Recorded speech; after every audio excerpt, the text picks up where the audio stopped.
Hello दोस्तों, आप सभी का हमारे यूट्यूब चैनल में स्वागत है। और आज का हमारा टॉपिक है फार्मास्यूटिकल केमिस्ट्री फर्स्ट का इम्पॉर्टेंट क्वेश्चंस के बारे में।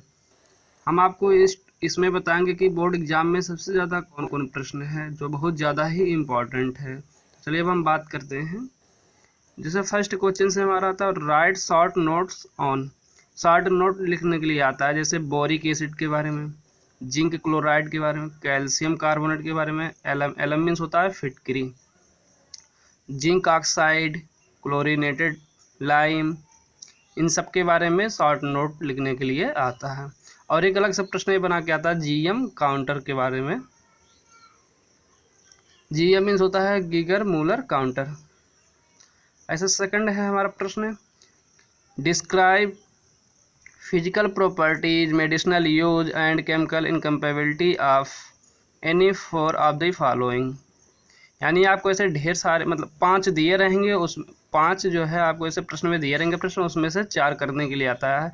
इसमें से इम्पॉर्टेंट है जैसे ammonium hydroxide, sodium hydroxide, sodium nitrate, calcium hydroxide, hydrochloric acid, hypophosphorous acid, sodium fluoride. इसमें से क्या करना है आपको, इसके प्रिपरेशन लिखना है, बनाने की विधि, भौतिक गुण, रासायनिक गुण, यूज और इनकम्पेबिलिटी के बारे में लिखना है। अब है हमारा अगला तीसरा प्रश्न, एक्सप्लेन लॉरी ब्रांस्टेड, इसे कहते हैं Bronsted Lowry theory of acid and base, right preparation properties and use of boric acid. यानी हमें ब्रांस्टेड लॉरी की थ्योरी की क्या करना है, एक्सप्लेन करना कि एसिड और बेस के बारे में जो उन्होंने बताया था कि एसिड किसे कहते हैं और बेस। जैसा कि हम जानते हैं एसिड जो होते हैं प्रोटॉन दाता होते हैं और बेस क्या होते हैं, प्रोटॉन ग्राही होते हैं। इसी के बारे में हमें लिखना है। चौथा प्रश्न है राइट द बफर। बफर क्या है, right a short note on official buffer. Official buffer के बारे में शॉर्ट नोट लिखने के लिए आता है। फिफ्थ नंबर है what are impurities, give source of impurities. यानी इम्प्योरिटीज क्या है और इसके स्रोत कौन कौन से हैं उसके बारे में। अगला है छठवां प्रश्न, right the short notes on with example. Short note लिखने के लिए आता है, साथ में इसके साथ एक एक एग्जाम्पल लिखना होता है, तभी आपको उसमें क्या है फुल मार्क मिलते हैं। जैसा कि पहला है saline cathartic. Saline cathartic are agent that fasten and increase evacuation from the bowels। इसके अंतर्गत जो है मैग्नीशियम सल्फेट आते हैं एग्जाम्पल में।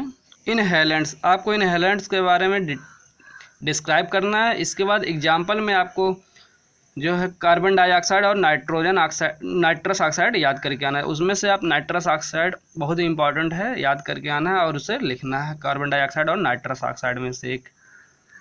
अगला एस्ट्रिंजेंट। एस्ट्रिंजेंट मीन्स होता है जैसे कि जानते हैं संकुचक। इसके अंतर्गत जो है हमें एग्जाम्पल में लिखना है एलम। एलम मीन्स होता है जैसे फिटकरी।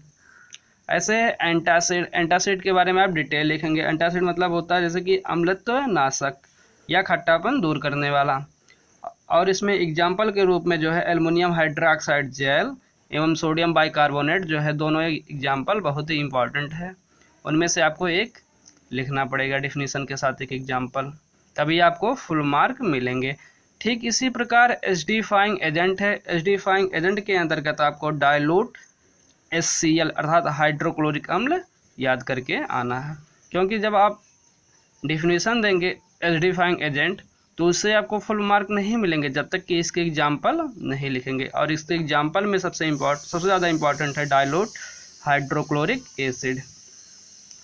ठीक इसी प्रकार एंटीऑक्सीडेंट। एंटीऑक्सीडेंट में हम क्या पढ़ के आएंगे आप लोग, सल्फर डाइऑक्साइड और सोडियम नाइट्रेट एग्जाम्पल के रूप में, ताकि आप एंटीऑक्सीडेंट का डेफिनेशन लिखें। उसके बाद जो है उसमें एक एग्जाम्पल लिखें। उसमें एग्जाम्पल में सल्फर डाइऑक्साइड और सोडियम नाइट्रेट दोनों में से एक चाहे जो। और यही जो है एग्जाम क्या है बोर्ड एग्जाम में ज़्यादा पूछा भी जाता है। ठीक इसी प्रकार एंटीडॉट्स। एंटीडॉट्स का मैंने एक वीडियो भी बना रखा है, आप उसको देख सकते हैं। Respiratory stimulant. रिस्पायरेटरी स्टिमुलेंट के अंतर्गत जो है हमें अमोनियम कार्बोनेट एग्जाम्पल के रूप में लिखना है। और वैसे तो बहुत ज़्यादा ही दिए हैं, लेकिन आपको उसमें से सिलेक्टेड यानी मैंने चुना है कि जो सबसे ज़्यादा बार पूछा भी गया हो और उसे याद करने में आसान भी हो। ठीक इसी प्रकार है अगला एक्सपेक्टोरेंट एंड इमेटिक्स, अर्थात इसके अंतर्गत जो एक्सपेक्टोरेंट के अंतर्गत जो है ऐसे अमोनियम क्लोराइड लिखना है। आपको एक्सपेक्टोरेंट की पहले डेफिनेशन लिखना है कि एक्सपेक्टोरेंट होते क्या है, उसके बाद उसका एग्जाम्पल में जैसे अमोनियम क्लोराइड। ठीक इसी प्रकार इमेटिक्स का भी लिखना है। अब हम बात करेंगे 7वें प्रश्न के बारे में। 7वां प्रश्न है right a note on limit test of arsenic and chloride. Limit test आता है आर्सेनिक और क्लोराइड का, इन दोनों में से एक लिखना होता है पेपर में जो प्रश्न आता है, लेकिन आप दोनों याद करके जाएंगे, दोनों में से कोई भी आ सकता है। 8वां प्रश्न है right a note on ORS। ORS means होता है oral rehydration salt. Oral rehydration salt के बारे में शार्ट नोट आता है लिखने के लिए। 9th नंबर है 9वां प्रश्न, right the short note dental product. Dental product के बारे में आपको क्या है शॉर्ट नोट लिखने के लिए आता है कि डेंटल प्रोडक्ट होते क्या हैं और इसके एग्जाम्पल आपको याद होने चाहिए। उसमें से 2 इंपॉर्टेंट है, जैसे कि सोडियम फ्लोराइड और जिंक क्लोराइड। 10वां प्रश्न है write are topical agent. Topical agent क्या होते हैं, क्लासीफाई देम विथ एग्जाम्पल और डिस्कस ब्रीफ एंटीमाइक्रोबियल एजेंट। और क्लासीफाई भी करना है, अर्थात उदाहरण के साथ में, अथवा लिखने के लिए आ जाता है एंटीमाइक्रोबियल एजेंट किसे कहते हैं, उसके बारे में ब्रीफ लिखना होता है विस्तृत रूप से।